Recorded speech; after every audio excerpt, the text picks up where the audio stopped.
On the agenda tonight, we're going back to 1973. We're going to be taking a look at Glen Campbell and Carl Jackson, and they're going to be performing Duelling Banjos.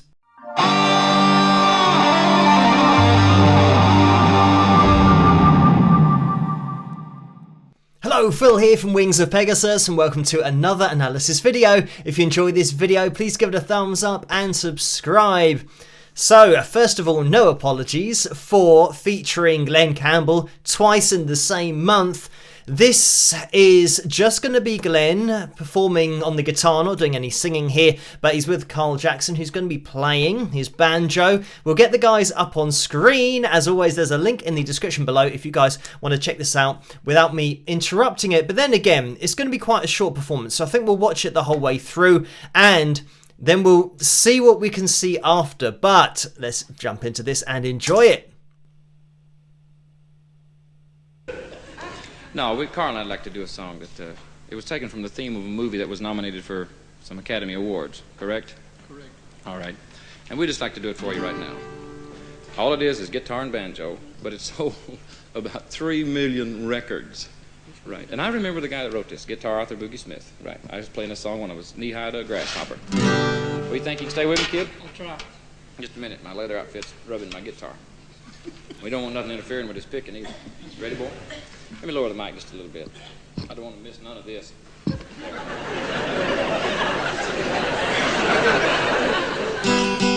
ready? Are we in tune? You sound like more of us if we're not anyway.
And there we have it. So, I mean, pick the bones out of that one. So just to point out a few things from the beginning of the performance, because there's a lot in there even before they start playing. Let's just have a listen in. Right. I was playing a song when I was knee-high to a grasshopper. What do you think? You can stay with me, kid? I'll try.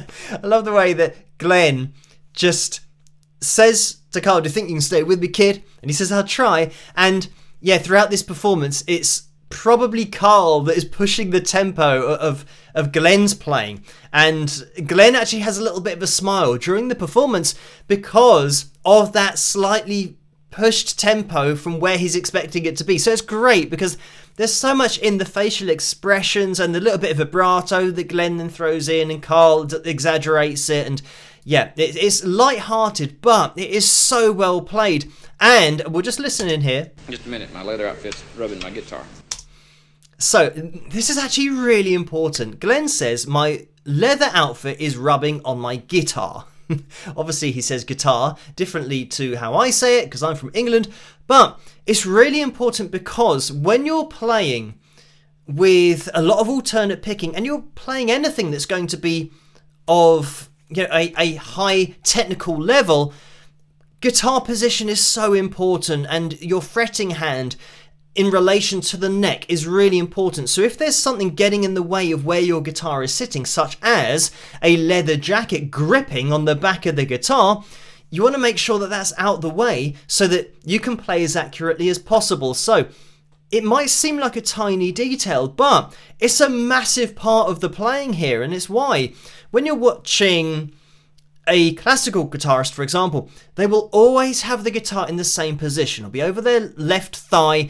The angle of the neck will be slightly further up than you would have with, more of a rock band kind of look, where it's really low down and looking cool or whatever. But looking cool, unfortunately, doesn't mean that you're going to be consistent with your playing if you're playing at a really high technical level. So for playing chords and rock and roll solos, it's fine. But when you're watching something that, for example, a classical piece has to be recited exactly as it is written. So therefore there can't be any mistakes. It has to be as consistent as possible. So that's why you'll always see that with classical players. They have their classical guitar in that position and it never moves.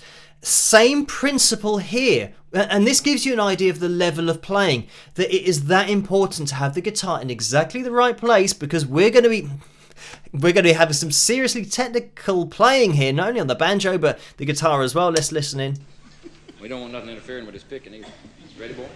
I mean, yeah, he actually gives it away there. We don't want anything interfering with this picking. It's exactly why he mentioned about his leather jacket. And this is something that Carl will appreciate. He'll know. So I'm going to grab the guitar, and I have not been playing this since I was knee-high to a grasshopper, but hopefully I could point out a few things. So we're just at this point of checking tuning, and we know that we're going to be in G, because we've got this relaxed start to the piece, and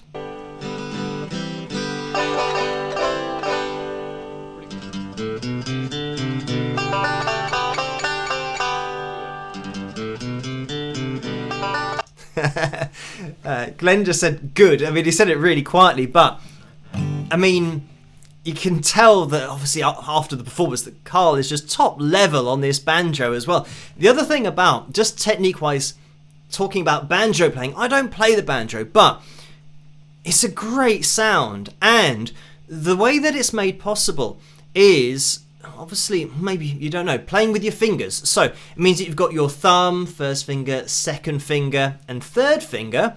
And it means that rather than kind of having a pick and you having to move up and down the strings, it means that your fingers are already over the strings. So this is why you can reach these face melting speeds, is because you're just picking the string that your finger is over. So that's how it's being achieved. You don't have to move your hand up and down, try and get the pick to each of the strings really quickly. So yeah, just having these finger picks on, and some people grow out their nails, but you'll see guys playing the banjo with finger picks on, so they actually place them on each of their fingers and then kind of, yeah, play away. But we'll get into this. We just had that kind of thing. And you might actually be a little bit loose with that.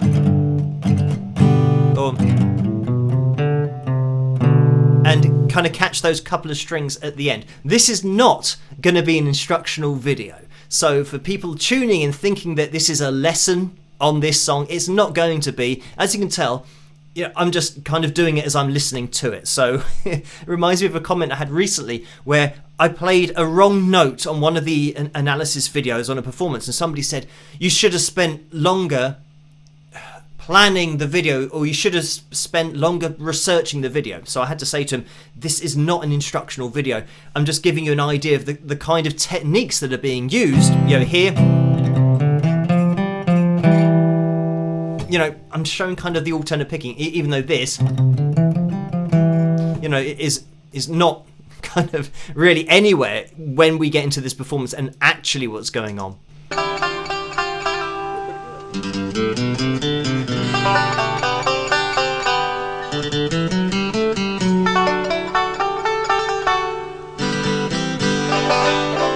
We did quickly jump over to the D there, just in case you wanted to know. And I think that was more of a kind of single notes rather than kind of, you know, playing across the full D, but we'll get into it again.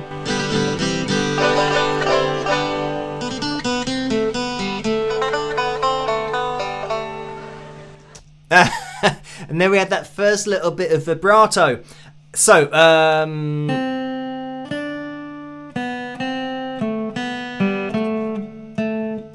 okay.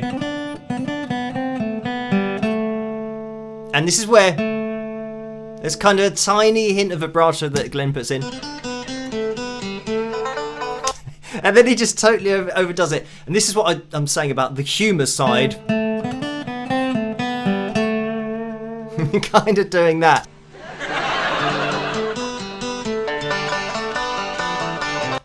Okay. Oh, and then down into the C. So it was this. I think we had that twice. Might even have a couple of D's in there.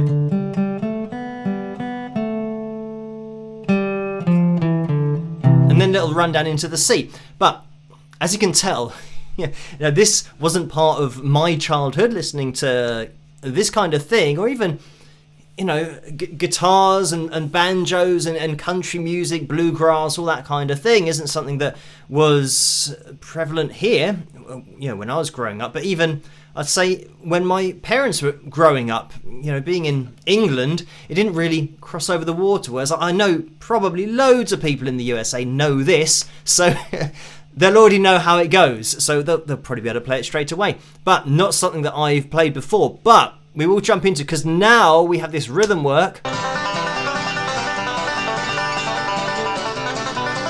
And when I say about the rhythm work, I'm talking about Glen's playing here. Because we've got this kind of gallop jumping over from the A string, and obviously, you know, it's super fast, and it gets faster. So we have this into the G. I think he's going over to the A string there. Might go as high as the D, and then we have the and there's a little run here that I heard. I mean, with this whole performance, blink and you'll miss so much. There's a little run in there.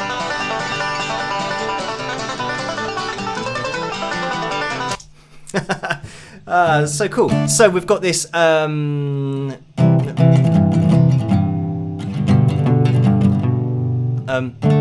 D.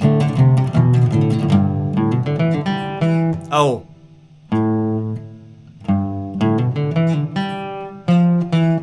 Back into the C. So we've got I'm going to do it slowly. So we've got the rhythm, and just doing this, by the way, going, you know, galloping and picking out. You'll be able to see in Glen's right hand how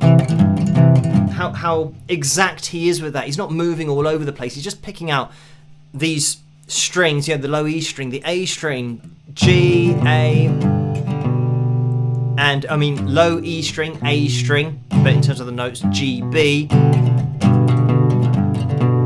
and then so that's amazing that actually happened, that it came off. But that's the run that he's doing. Obviously, it's massively quicker than that. And then back into the rhythm. So let's get back into it.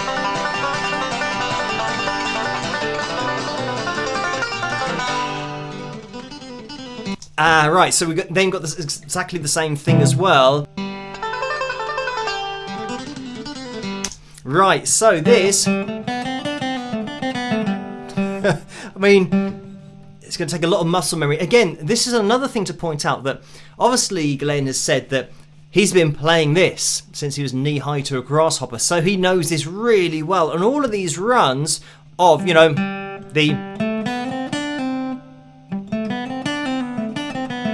And I think he's actually, I mean, looking at his picking, it looks like he is doing a pull-off here and there.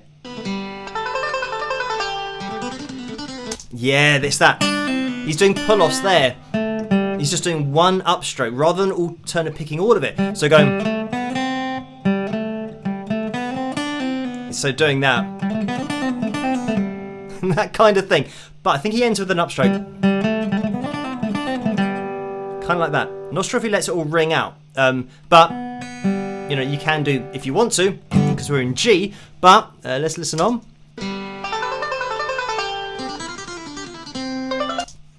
Right, and let me just have a look at that right hand, see what Glen's doing. Okay, right, I think again, just one upstroke there. But here, again, this is really quite technical what's going on here, because we've got... And here, this is the killer, when you've got your third finger on the third fret of the B string, but you have to now get over to the same fret of the high E string. So it means that you're making a little movement over, but you're not going and barring, so you get that sound, because that would be... You'd get that sound, whereas Glen is going like that, meaning that he's just moving down. He's not moving down to there, but going kind of like that. That little hop over, that was close, but yeah, I mean, there's so much technique in here that, yeah, this is one of those things that you can just sit down and practice it as a piece. I mean, as obviously Glen and Carl have done, but yeah, a lot of cool playing in here.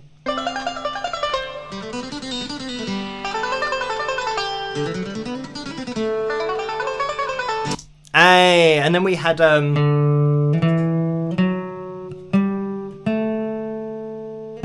no, what did we have there? Oh, we probably started on the 5th fret.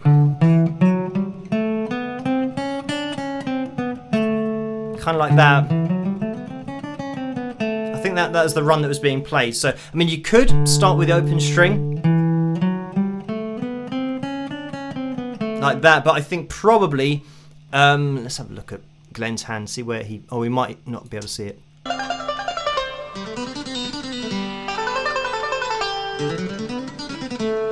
We don't get to see his hand, but if you keep your little finger 5th fret of that A string, then you can kind of keep it a little bit more organized rather than having the open string potentially ringing out.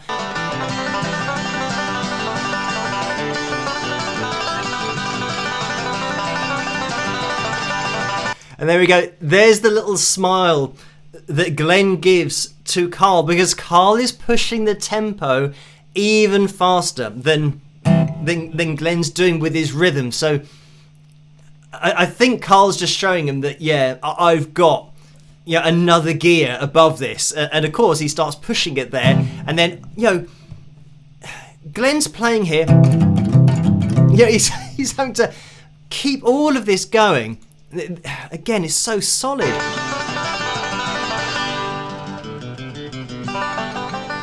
And these kinds of techniques where watching Glen's hand, and this is something that Carl does as well, but looking at what he's putting in here,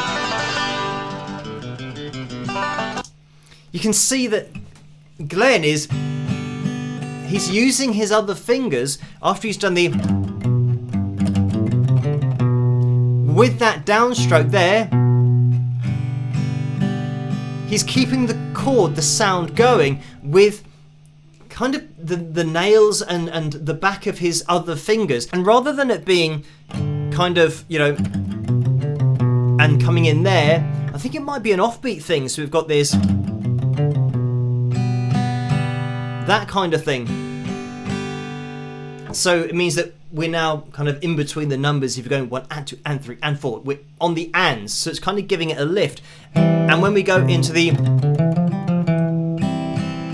that's where those emphases or that's what's being emphasized, of the off beats rather than being on the beats here. So it's going to kind of lift it, but again fill in that sound underneath that call and response.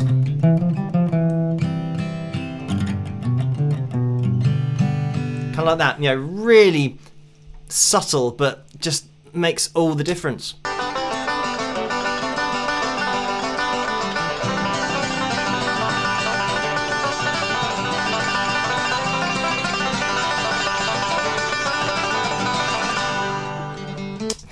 I mean, that is just insane on so many levels. The picking from Carl and Glen's rhythm, he's just doing exactly the same thing with the G, D, oh, the run, oh,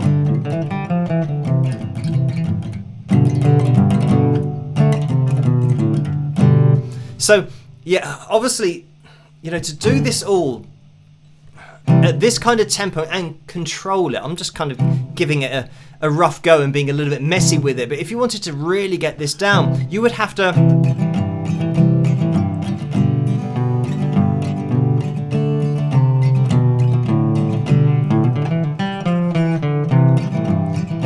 really kind of slow it down, get that muscle memory. Let's just listen on to the last section.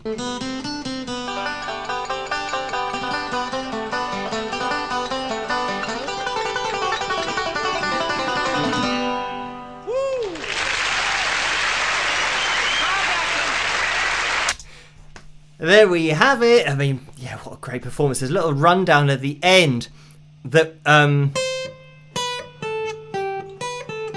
don't know what it was.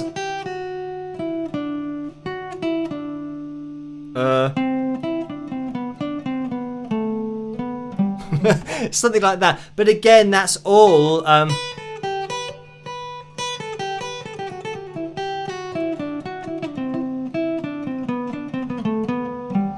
that's all kind of one of those runs that you just have to work through that to get your muscle memory. And I haven't even mentioned it yet. Glen's playing this on an acoustic guitar. As you can tell, how difficult it is, because I'm attempting to do the same thing. But obviously, you know, that would take a lot of repetition, you know, to get all of these little lines just subconscious, be able to speed them up, especially up to, you know, this kind of speed and just the level of control. You can tell that Glen's been playing this for a very long time, but just to have the technique to do all of this, like the alternate picking and, you know, jumping over with that third finger to the high E string third fret. There's loads of tiny little top technique details in this that, yeah, this is just top level playing from Carl and Glen here. And it's live, of course, so yeah, take that in as well. Totally live performance. And acoustic guitar, nowhere to hide. Banjo is just absolutely spot on as well. So yeah, top level playing here across the board.